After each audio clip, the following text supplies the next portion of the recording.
berkelana mencari ikan, berkelana nih mencari ikan, enak sekali. Nah itu teman saya menjaring ikan.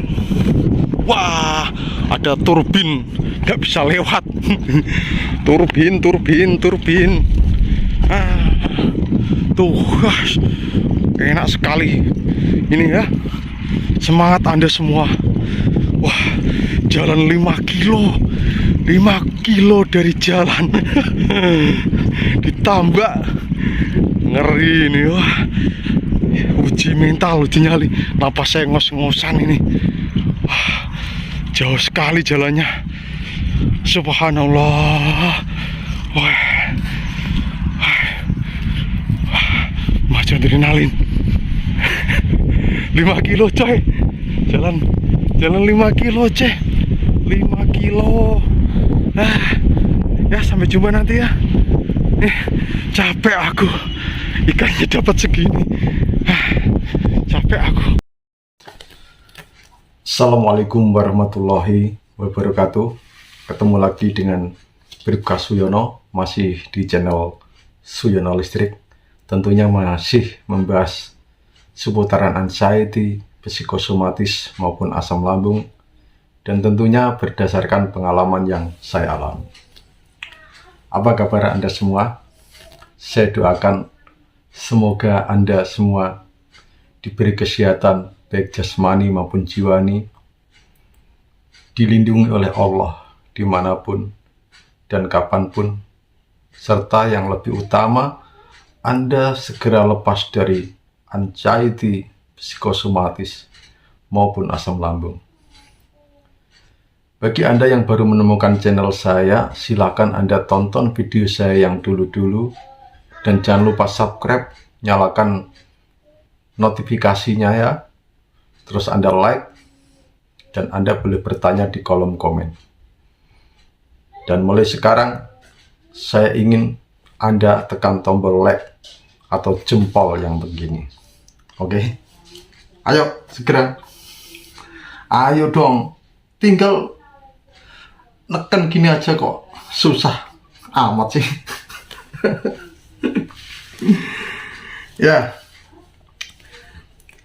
Ini cukup menarik karena ada sebuah pertanyaan yang mengingatkan saya, yaitu apa? Pak, tolong dibahas apakah anxiety, psikosomatis itu bisa sembuh sendiri? Ya, sekarang saya akan membahasnya. Dan masih lagi banyak pertanyaan, yaitu saya disuruh membahas takut keluar malam. Nah, nanti ya saya bahas ya, sabar. Ini saya akan lebih membahas tentang apa bisa sih sembuh dengan sendirinya gitu. Saya yakin dan percaya kebanyakan orang sebelum mereka didiagnosa anxiety psikosomatis, pasti saya yakin sudah shopping dokter, berobat pada dokter penyakit dalam, spesialis penyakit saraf, spesialis jantung, dan sebagainya. Ya, karena apa? Anxiety psikosomatis, selain ada gejala di jiwa, ada gejala di pikiran kita, ya, juga ada gejala di fisik. Dan saya tidak menyalahkan Anda kalau Anda berobatnya pada spesialis penyakit dalam, spesialis saraf, mungkin ada spesialis mata, spesialis jantung, dan ternyata itu sehat semua. Setelah dilakukan check up atau medical check up, itu hasilnya normal semua. Mungkin Anda sudah di EKG, sudah di CT scan, sudah EEG, sudah IMG, sudah MRI, sudah di endoskopi, normal semua. Tetapi kebanyakan saya yakin tidak percaya bahwa kalau dirinya itu sehat. Kenapa saya berani bicara begini? Itu yang saya alami juga gitu. Bahkan saya merasa lebih pintar dari dokter. Wah, dokter ini salah deh.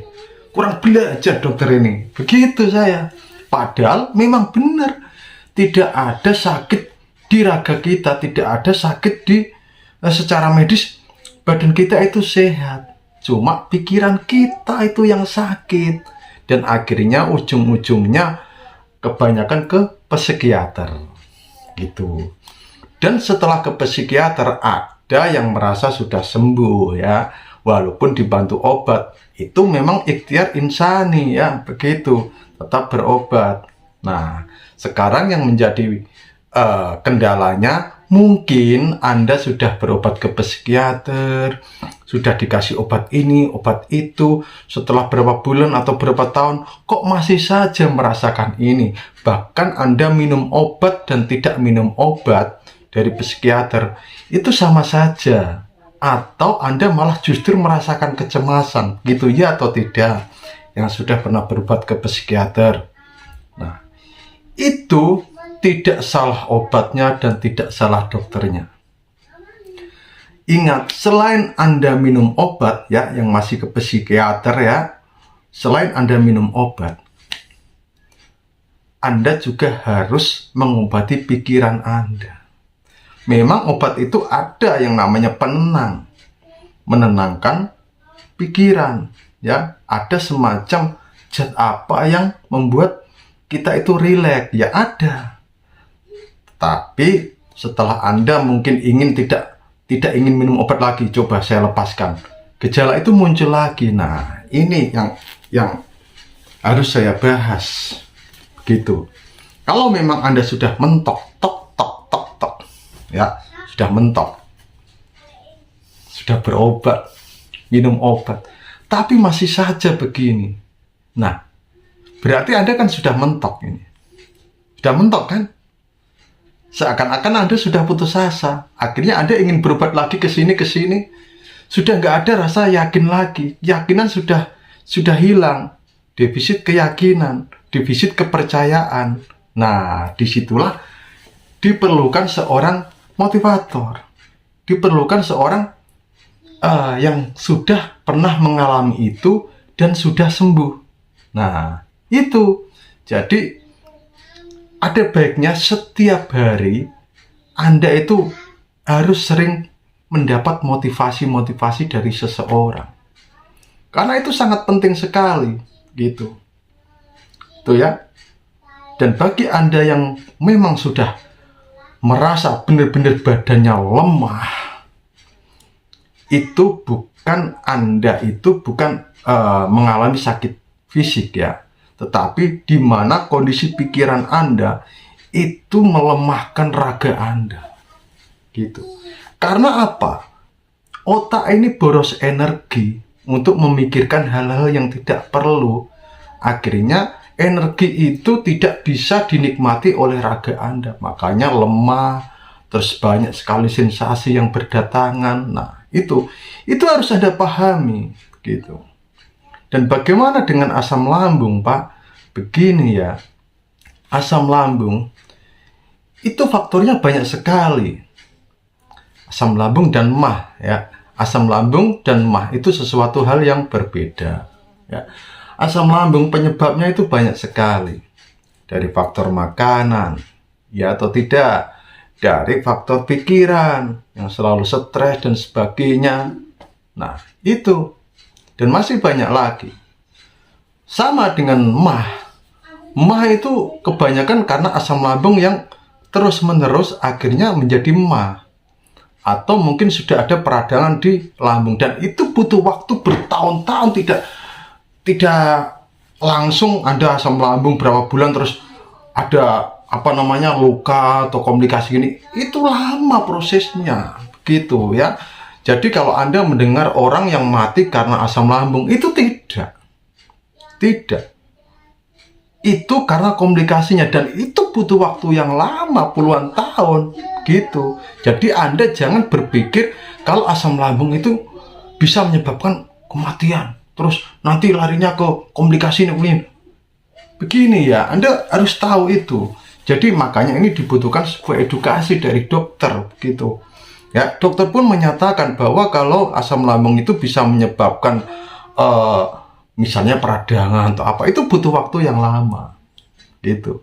Ya, dan saya yakin kok, masa setiap hari Anda merasakan asam lambung itu naik terus itu. Ya, ada kalanya dalam waktu 1 menit atau 2 menit mungkin reda, muncul lagi. Nah, itu Anda harus peka. Ini makanan atau pikiran saya yang membuat asam lambung saya ini naik, gitu.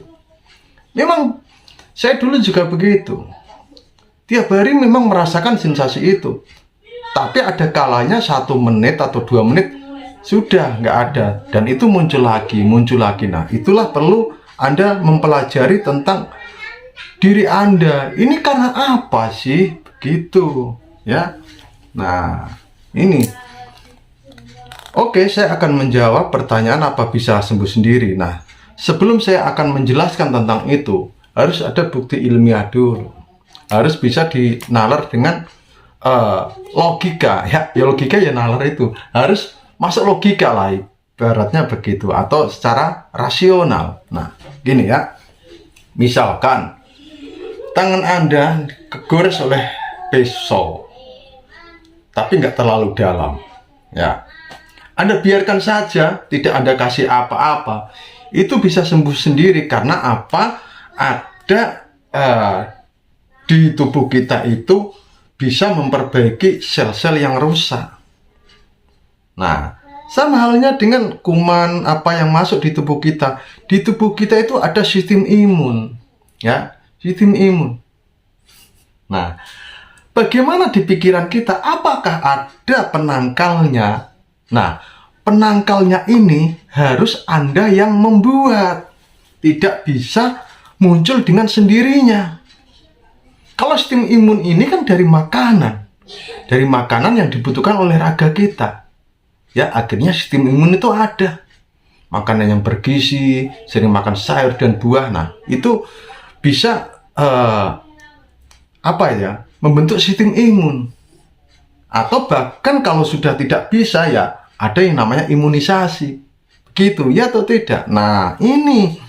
Jadi pikiran Anda itu tidak ada sistem imun, ya. Secara alami. Ini menurut pendapat saya. Harus kita beri makanan. Ingat, makanan jiwa Anda itu dari mata, dari penglihatan, dan dari pendengaran. Gitu. Nah, jadi kalau Anda biarkan, ya, sakit pikiran itu Anda biarkan, itu ya Anda harus berpikir 2 kali lipat atau 5 kali lipat atau 10 kali lipat. Nah, penyembuhan sakit pikiran itu sebenarnya lebih mudah, ya, lebih mudah kalau tahu kuncinya dibanding penyembuhan sakit fisik. Kadang penyembuhan sakit fisik, kalau sudah misalnya ada kanker stadium berapa, sudah obatnya itu mungkin nggak ada obatnya, terus ada yang namanya kemo, ya, di kemoterapi dan sebagainya. Itu ya atau tidak? Nah, kita termasuk saya, ya, Anda termasuk saya. Ini manusia yang beruntung diberi sakit pikiran, diuji oleh Tuhan mendapat sakit pikiran yang penyembuhannya itu tergantung sama pikiran kita sendiri. Anda pasti protes sama saya. Kok kenapa, Pak? Sakit pikiran tapi tubuh saya terasa linglung begini, dan begini. Nah, itulah dahsyatnya kekuatan pikiran. Tapi itu kekuatan pikiran yang negatif. Makanya dibutuhkan yaitu kekuatan pikiran yang positif. Itu. Memang sebagian orang kalau mengalami psikosomatis, ya, dalam waktu misalnya sebentar aja, ya, misalnya baru merasakan berapa bulan atau berapa hari, dia sudah bisa terdeteksi oleh dokter, wah, kamu alami psikosomatis. Itu penyembuhannya mudah, ya. Tetapi kalau sudah lama, sudah kronis, ini Anda harus, yaitu nanti akan saya jelaskan. Makanya tonton video ini sampai selesai, ya. Itu saya ingin Anda menonton video ini sampai selesai, biar Anda paham. Ilmu itu tidak harus saya pendam, ya, harus saya amalkan, gitu. Percuma saya mendapat ilmu penyembuhan dari diri saya sendiri dan dari bantuan orang lain, tetapi saya tidak menularkan pada Anda, tidak barokah, gitu. Ingat, ciri khas penyembuhan saya adalah IDMR. Istighfar, zikir, meditasi, relaksasi. Bagaimana Pak kalau saya non-muslim? Nah, istighfar kan istighfar kan meminta ampun sama Allah, meminta ampun sama Tuhan. Nah, bagi Anda non-muslim mungkin namanya nggak istighfar atau apalah, minta ampun sama Tuhan atau bagaimana. Zikir itu mengingat Tuhan, gitu. Nah, kalau Anda non-muslim, bagaimana cara Anda mengingat Tuhan? Ya itu terapkan. Kalau di muslim kan, ya kalau istighfar kan astagfirullahaladzim, minta ampun sama Allah. Kalau zikir mengingat Allah, ya bisa subhanallah, alhamdulillah, la ilaha illallah, wallahu akbar. Ditambah lagi dengan sholawat, itu kalau muslim, ya, gitu. Nah, nanti kalau Anda sudah lakukan hal-hal yang seperti saya, ya, insya Allah tidak menunggu waktu lama, ya, tidak perlu bertahun-tahun Anda untuk menyelesaikan sakit ini, ya. Dan ingat, sakit pikiran itu, kalau Anda tidak benar-benar menjaga pikiran Anda, pola pikir Anda tidak Anda jaga benar-benar, mungkin Anda sudah merasakan sembuh, tetapi saat pikiran Anda stres atau bagaimana, itu akan muncul lagi begitu, ya. Makanya memang ini harus hati-hati. Tapi Anda harus bersyukur, ya, dikasih sakit pikiran, diuji dengan sakit pikiran. Saya berani menyatakan sini kalau anxiety, psikosomatis itu sakit pikiran. Saya berani. Kalau memang ada yang tidak setuju dengan statement saya punya alasan tersendiri kenapa anxiety, psikosomatis itu sakit pikiran, gitu. Nah, itu. Oke. Sebenarnya bisa sembuh sendiri. Asalkan. Nah, catat ini, asalkan. Bisa sembuh sendiri. Saya, ya, dulu sudah berobat ke sana ke sini, kemana, ke dukun, pernah saya, ya, katanya disantet orang, ada pengusir hantu di rumah saya, katanya saya ditungguin, digendongin sama jin. Di rumah saya ada wewe gombel, pocong, kuntilanak. Aduh, aneh-aneh saja. Ini agak ngobrol-ngobrol sedikit, ya, ngobrol-ngobrol sedikit untuk menemani Anda akhir pekan Anda, gitu, ya. Nah, oke, kalau saya kan sudah mentok, ya, sudah mentok karena saya berobat kemana aja, ya, begitu. Sudah mentok, ya, akhirnya saya pernah, ya, minum obat antidepresan, obat tidur, pernah, ya. Jadi obat antidepresan itu saya minum selama 2 bulan berturut-turut. Tetapi, ya, mohon maaf, karena saya belum bisa mengelola pikiran saya, mengelola pikiran dan perasaan. Obat itu antara minum obat dan tidak minum obat, ya, tetap aja sensasi itu. Wah. Nah, itu bukan salah obatnya, bukan salah dokternya, ya. Itu salah saya, gitu. Jadi, Anda untuk bisa sembuh dengan sendirinya, ya. Anda yang baru bergabung, silakan Anda tonton video saya yang dulu-dulu, ya, biar Anda paham, gitu. Oke, sekarang begini, kalau Anda sudah mentok, sudah nggak ada, merasa tidak ada jalan lagi, merasa, ya, padahal masih banyak jalan, masih banyak jalan menuju Ka'bah, masih banyak jalan menuju Mekah, masih banyak jalan menuju Madinah, gitu, ya, atau tidak? Karena saya orang muslim, jadi saya banyak jalan menuju Mekah, banyak jalan menuju Madinah, begitu, ya, atau tidak? Banyak jalan menuju ke Ka'bah, gitu. Nah, bisa sembuh dengan sendirinya. Nah, pasti Anda sudah melakukan ikhtiar insani, kan? Nah, sekarang kalau Anda masih minum obat, masih berobat, silakan minum obat itu, teruskan, ya. Dan apabila Anda minum obat itu masih tidak ada perubahannya, tanya sama dokter Anda, kok saya minum obat kok nggak ada efeknya, gimana dok? Nah itu. Terus kalau Anda ingin berhenti berobat, berhenti minum obat, tidak ketergantungan, misalnya ingin tidak ketergantungan obat, konsultasi sama dokternya. Jangan seperti saya. Kalau saya sudah, saya yakin saya akan melepas obat ini. Ya, gitu. Ya, tapi kalau Anda jangan meniru saya ya. Anda harus kalau belum bisa menanamkan pola-pola dari saya, jangan tiru saya, jangan tiru berhenti minum obat langsung hentikan, itu jangan ya. Anda harus konsultasi sama dokter yang merawat Anda gitu.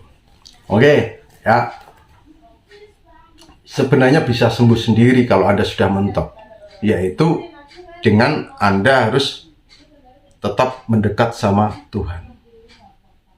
Udah sesuai dengan agama atau kepercayaan Anda masing-masing bagaimana caranya, dan Anda harus mempunyai guru spiritual, bimbingan dari seorang ustadz ya, pendeta, terus biksu dan sebagainya ya. Kalau Anda muslim, ustadz, kiai. Kalau Anda Kristen atau Katolik, apa ya, pendeta atau apa ya, nah, itu mohon maaf saya nggak tahu ya. Itu ya harus ada bimbingan itu, dan Anda harus punya motivator. Bisa dari YouTube, bisa ya, apalagi dari orang-orang yang pernah mengalami sakit itu. Dan dari segi edukasinya ya dengan dokter ya, itu seorang psikolog ya. Itu yang harus Anda tanamkan. Bagaimana mendekat sama Tuhan, saya yakin Anda semua lebih pintar dari saya itu ya. Oke, terus yang selanjutnya, Anda harus, pikiran Anda itu harus Anda tata dulu. Harus benar-benar Anda tata. Dan semua itu sudah saya bahas tentang olah rasa itu. Mengolah rasa itu semua sudah saya bahas. Nanti kalau Anda kepo dengan video-video saya, ya kepoin saja ya, video-video kepoin saja. Terus yang kedua atau yang selanjutnya ya, saya nggak mau menyebutnya kedua berapa karena saya nanti lupa. Karena saya itu kalau menghitung kadang itu 1, 2, habis itu 5. Itu tandanya apa? Ingin cepat, ingin cepat nyampe. Terus selanjutnya cepat hilangkan was-was. Segera hilangkan was-was. Karena was-was itu adalah sumber dari segala sumber penyakit. Kebanyakan orang yang menderita anxiety psikosomatis itu kebanyakan mempunyai sifat yang was-was. Ya Anda tahulah, bisa menerjemahkan sendiri was-was itu apa gitu. Ya, was-was itu yaitu memikir sesuatu hal yang belum tentu terjadi, atau masih 20 tahun yang mendatang itu sudah Anda pikir. Bagaimana ya nasib anak saya nanti? Bagaimana ini? Bagaimana was-was? Memikir jauh ke depan gitu. Nah, itu segera Anda hilangkan. Was-was itu bisa hilang ya. Bisa hilang. Saya dulu mempunyai sifat yang sangat was-was sekali. Tapi alhamdulillah sekarang ya nggak hilang sepenuhnya sih ya. Ya masih lah, namanya manusia kan wajar kalau ada rasa was-was. Nggak seperti dulu gitu. Ya. Terus yang selanjutnya, jangan malas bergerak. Nah ini, Anda jangan malas bergerak. Mentang-mentang badan Anda lemah, Anda berbaring saja, tambah lemah nanti. Bukannya tambah fit, tapi tambah lemah. Karena apa?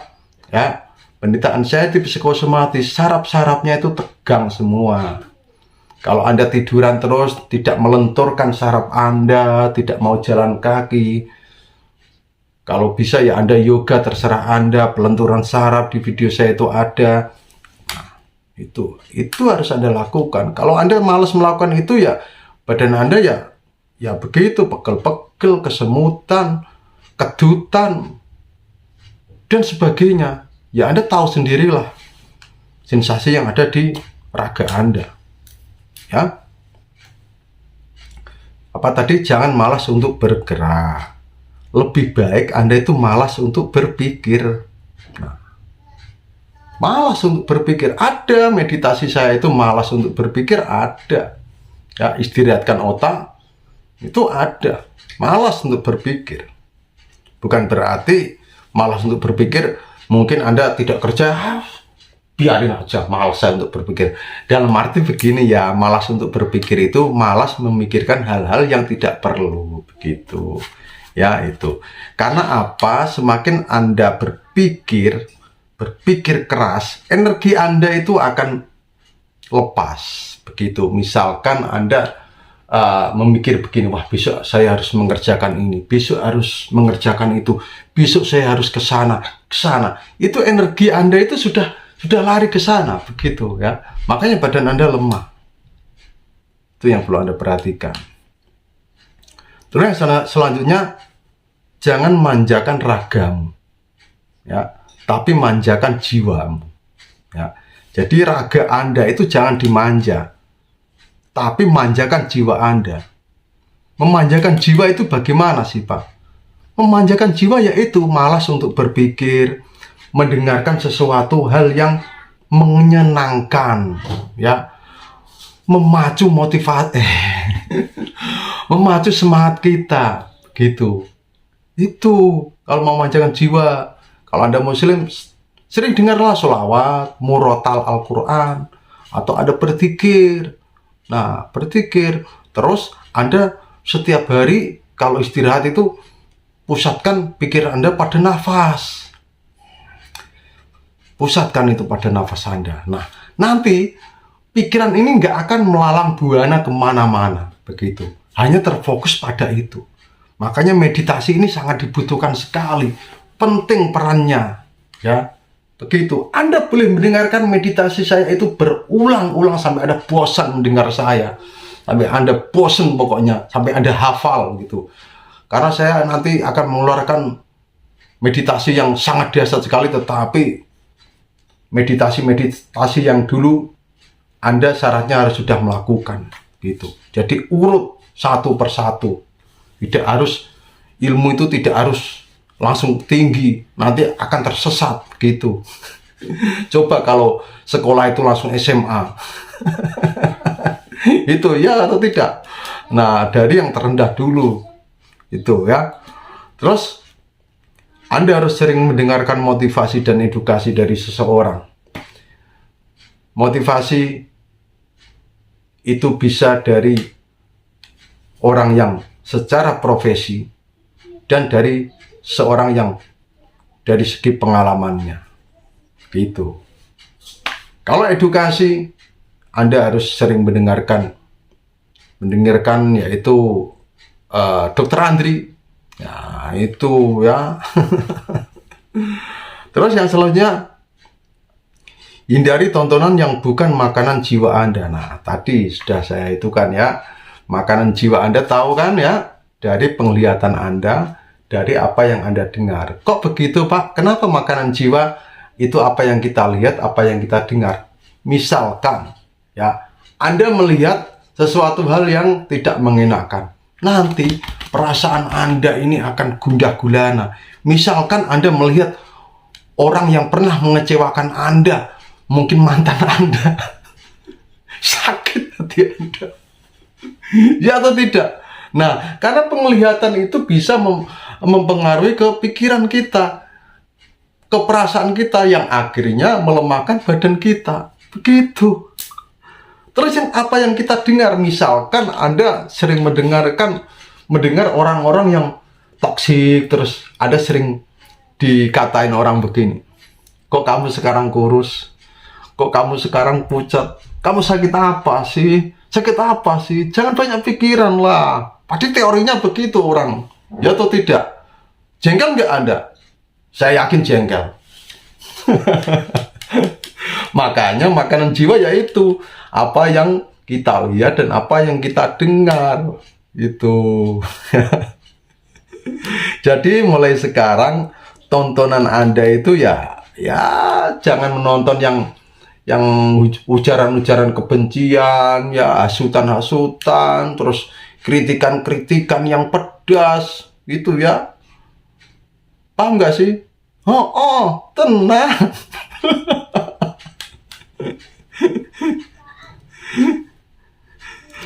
Terus Kalau asam lambung Anda sudah sembuh, ya, jangan terlalu banyak pantang makanan. Kenapa, Pak? Ya, kecuali pedes loh ya. Pedes sama asam itu ya kalau memang sudah agak mendingan, ya pedes itu boleh, asal jangan terlalu pedes. Karena pedes itu bisa memacu, membentuk yaitu hormon kebahagiaan loh ya, begitu. Nah, tapi jangan terlalu gitu. Kalau asem nggak usah lah, nggak usah makan yang asem-asem. Ya, kalau kopi nanti akan saya bahas tersendiri ya, karena saya sekarang sudah berani ngopi. Setelah 4 tahun lebih nggak ngopi, saya sekarang alhamdulillah berani ngopi lagi. Nah, nanti akan saya jelaskan bagaimana Pak setelah 4 tahun itu berhenti ngopi dan minum kopi. Bagaimana efeknya nanti akan saya jelaskan di video saya selanjutnya. Gitu. Tenan ya. Ojo muring-muring, nggak cepet tua. Terus yang selanjutnya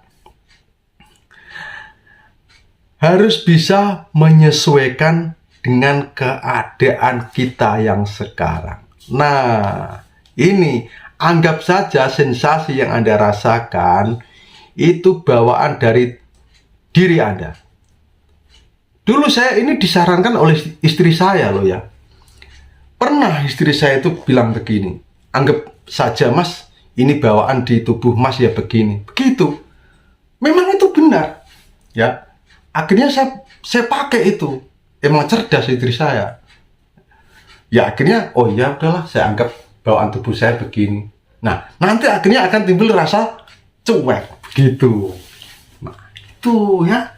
Itu memang harus ada pedoman ini. Maaf agak lama video saya.